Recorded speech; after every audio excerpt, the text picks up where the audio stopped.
I'm talking about sequels a lot these days, but I guess I better get used to that because that's what movies are like.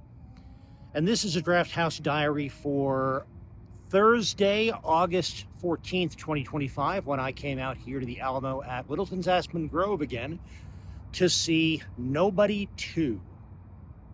And this is a sequel that worked. I think it was a good movie, and it was a sequel that worked in telling the same exact kind of story that the first one told without really having to undo what was accomplished in the first movie. That's one of the big problems that sequels have. If they want to tell the same story, they have to undo any accomplishments of the first movie.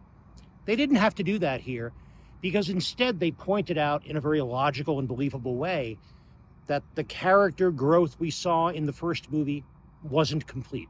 Nobody Won, which I only saw very recently, tells a kind of story that has been told for as long as we've been telling stories.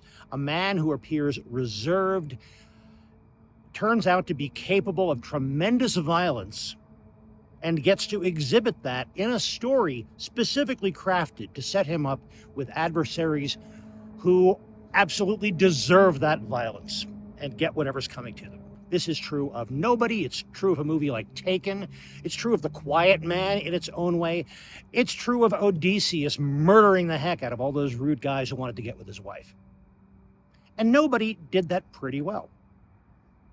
Nobody 2 tells basically the same story. At the end of the original Nobody movie, this former special operative who has been trying to be a regular, reliable, boring suburban dad realizes that he cannot be a complete person if he leaves either of those parts of him to the side. In this movie, it starts out with him having overcorrected, having gone a little too far for the health of his family and his relationships, a little too far back into the life that he left a long time ago. And this movie sees him trying to recorrect that overcorrection, go on a vacation with his family, and once again he gets into a situation where it's him against an army of bad guys, and he is just so stubborn and tough and capable of violence for which he is trained to eventually triumph. And in the meantime, he and his family grow a little bit in their own way. We get to see Connie Nielsen, who's played his wife in both of these movies. We get to see her step up and be a little more of a character, and in fact, we see a little bit of her past, which comes into play here. In addition to Connie Nielsen and Bob Odenkirk again as Hutch, our main character, we get once again Christopher Lloyd as Hutch's dad, and Riza playing Hutch's brother. And they're fun to see. They're fun characters. Hi there, it's me from the future with a couple of notes that occurred to me as I was editing this video. One is that while I mentioned some of the performances, there are two that I did not mention, and those are the bad guys. Sharon Stone as the big bad.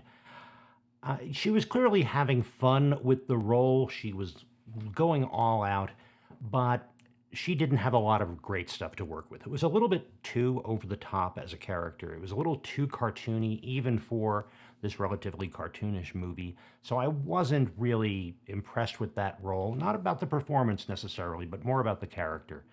And I don't think it added much to the movie. The time when that character was on screen were some of the least watchable parts of the movie. On the other hand, Colin Hanks as the corrupt sheriff. He played a good bad guy that fit this movie, that fit this tone. It was suitably reptilian in the way he presented this character, and that definitely contributed to the things that worked about this movie. One other note while I've got you here, another example of how the sequel matches, in some ways, beat for beat, the original. In the original, we get a finale that is Home Alone set in a machine shop. In the sequel, we get Home Alone set in an amusement park. Another fun setting. There's interesting things they can do. We watch the prep. We watch how it pays off. But it's like watching your favorite baseball team play a slightly different team in a slightly different ballpark. It's the same game, but it's a different experience. Now back to the rest of the review that I recorded in the parking lot of the Alamo Drafthouse. If you like extremely violent action movies, and I think there's certainly a place for those kind of movies as entertainment, as long as we're not taking the wrong messages from them. If you like that kind of movie, this is a good example. A worthwhile sequel. I don't think I'll be thinking about this movie for a long time afterward, but I enjoyed it. It was entertaining.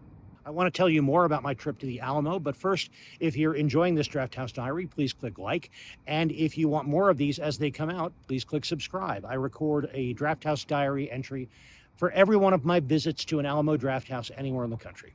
The Alamo pre-show was clearly crafted and compiled for Nobody 2, and it was primarily trailers for other violent revenge-type movies like Death Wish.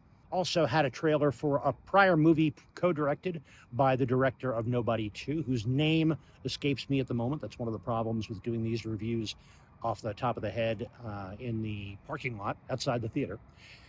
And we also got a trailer for the movie Ong Bak, Thai martial arts movie. And the trailer was introduced by RZA, who is, of course, big into martial arts movies, is a member of Wu-Tang Clan, and also in the cast of Nobody 2. So a nice bit of layering there with that entry to this Alamo pre-show.